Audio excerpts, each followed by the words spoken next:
O trabalho infantil é algo que nem deveria existir, não é? Mas existe.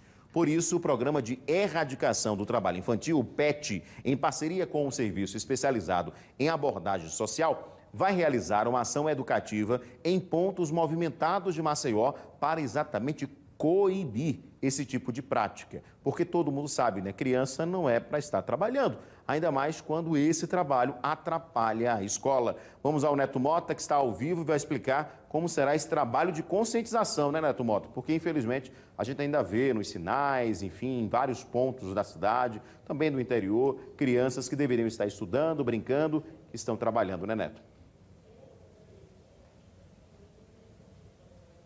Infelizmente, né, Moura? E aqui na capital, esse trabalho vai acontecer através da Secretaria Municipal de Assistência Social por meio do PET Volante, que é a unidade móvel do Programa de Erradicação do Trabalho Infantil. Eu estou aqui ao lado do secretário Carlos Jorge, que vai nos detalhar. Secretário, boa noite. Começa explicando para os nossos telespectadores quais são as situações pontuais que levam aí, que se caracterizam como trabalho infantil. A gente muitas vezes vê as crianças nos sinais, vendendo, né, guloseimas, limpando os retrovisores, muitas vezes também nos mercados, fazendo aqueles pequenos carregos. E essa situação muito difícil, muito traumática para a criança, né? E a gente, nesse trabalho do PET, né, do Programa de Erradicação do Trabalho Infantil, também envolve uma escutativa para identificar a questão da exploração com a questão da vulnerabilidade, porque muitas vezes aquela família está desamparada nos seus direitos, nem toda a rede de proteção social. Então a gente, com essa escutativa, tenta amparar essa criança com a sua família para alocar ela dentro dos programas de proteção social da assistente social e ter o acompanhamento multidisciplinar. Numa situação extrema de exploração, aí também envolve toda uma rede de proteção através dos CREAs, né, os CRAs, os conselhos tutelares e outros entes, para a gente tentar identificar, fazer essa abordagem também e tomar as providências. Quais são os profissionais que fazem parte, que andam nessa unidade, nesse carro, né? Sempre a gente tem o corpo multidisciplinar de assistentes sociais, de psicólogos, sempre pessoas educadores sociais também, sempre pronto para poder fazer, né, essa escuta, essa abordagem em loco, né? Então a gente tem várias ações diuturnamente, né, desde as crianças em situação, né, de degradação, algum nível de exploração, mas também até para as pessoas em situação de rua também. Às vezes existe até uma própria criança ou adulta, e essa equipe sempre está na rua aí à disposição da sociedade para poder fazer esse trabalho de amparo, né, e resgate dessa vida. Secretário, e a rota desse carro do PET Volante? Vocês colocam numa região que geralmente predomina ou por denúncia? Como é que acontece? Nesse caso específico, a gente está fazendo essa campanha, né, de alguns locais que já são críticos, né? Muitas vezes ali na rodoviária, muitas vezes ali na orla da praia, né? Alguns aspectos também na parte alta da cidade. E de forma ostensiva a gente está fazendo esse trabalho mais incisivo ali, de conscientizar, de educar, até de prevenir, né, o resgate dessa criança que é tão importante. Também essa integração intersetorial, muitas vezes falta essas crianças para a escola, integrar com a Secretaria de Educação ali uma vaga para essa criança. Muitas vezes também um esporte, um lazer. Então a gente tenta de todas as formas amparar e defender, né, através dessas regiões mais críticas, né, essa defesa da criança que é muito importante para poder ela ter um futuro próspero. Tem muitas crianças que, infelizmente, deixam de estar na escola, né, para estar junto com o pai, vendendo, com os ambulantes, parte dos ambulantes que levam os filhos da orla da capital. Como é que vocês trabalham junto com outras secretarias, com a educação, com a saúde? Acho que o primeiro passo aí é a escutativa. Escutar a história, ver qual é o diagnóstico daquela família social, ver quais são as ausências de direitos, né, quais as ausências de políticas públicas naquela vida e fazer essa proteção social de forma imediata, né, integrar elas e ali. Claro que havendo um caso, né, de exploração, a gente toma as providências, né, junto com os conselhos tutelares, mas a maioria das vezes, pela escutativa, a gente consegue sim amparar essa família, essa criança dentro dessa rede, integra, tipo, essa criança não está na escola, integra ali junto com a Secretaria de Educação para poder fazer a proteção dessa criança, né, ter oportunidade de ir para a escola e garantir um futuro muito bom. E tem um contato que a população possa ligar para essa abordagem social e também para o PET Volante, para aí, de repente, quando encontrar uma situação de criança no sinal, na praia? Tem sim, tem o 3312-5907, vou repetir, 3312-5907, que é o número do nosso CRES, né, que faz esse trabalho desde o PET volante, alinhado com a equipe da abordagem social, e consegue fazer essa integração intersetorial aí, para a gente sempre ali fazer aquele trabalho em loco, né, de fazer esse diagnóstico, fazer esse amparo, essa escutativa e fazer esse trabalho de proteção. Secretário, muito obrigado pelas informações. Edson Moura, eu volto para você. Um assunto muito delicado, né? Porque imagina só, chuva nesse momento, tem crianças que vão para os sinais com os pais. Faça sol ou faça chuva, infelizmente o trabalho infantil ainda predomina, mas a luta é grande. Volto para você.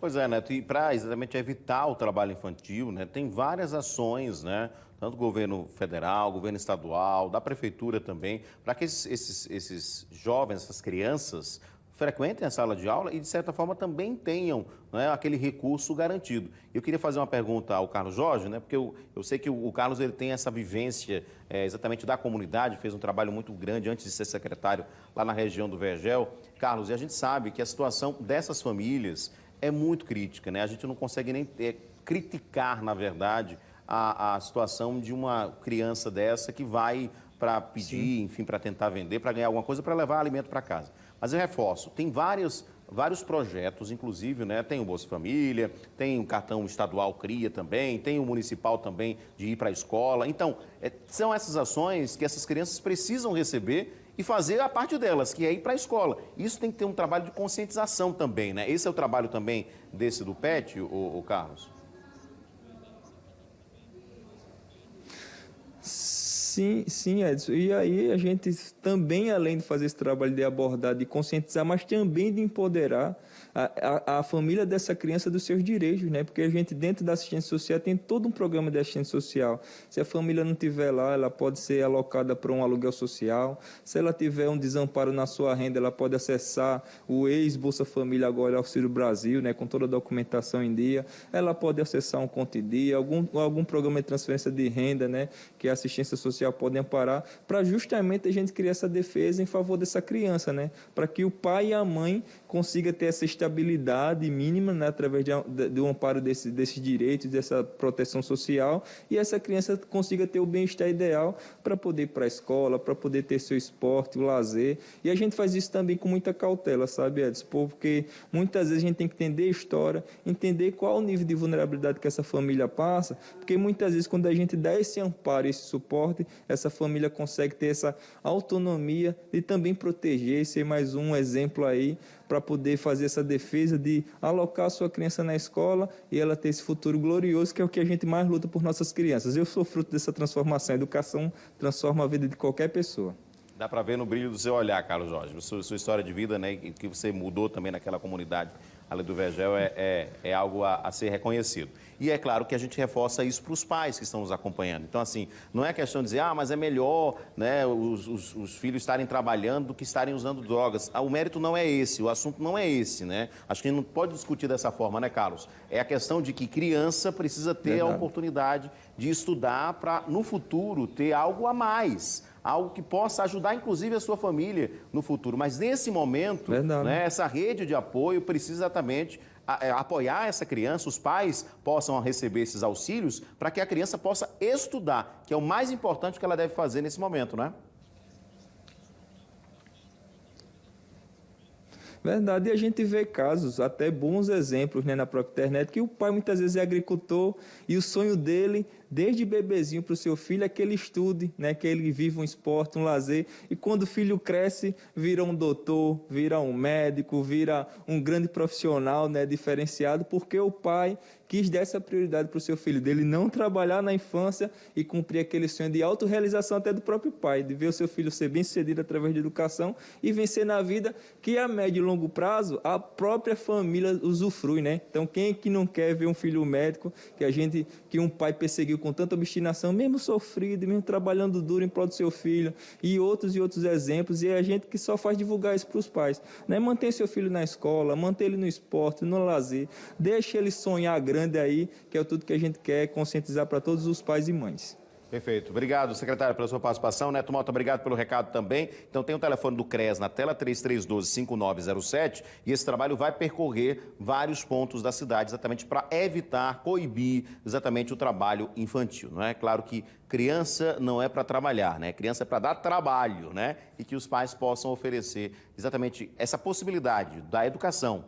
Por menor que seja a sua renda, por pior que seja a sua situação nesse momento, a gente sabe que tem situações muito graves mesmo, mas existem muitos programas que podem te ajudar, não é? Não dependa do seu filho, né? Vá em busca dessas ações e você vai conseguir oferecer o que ele precisa agora, que é justamente educação, porque a educação transforma vidas.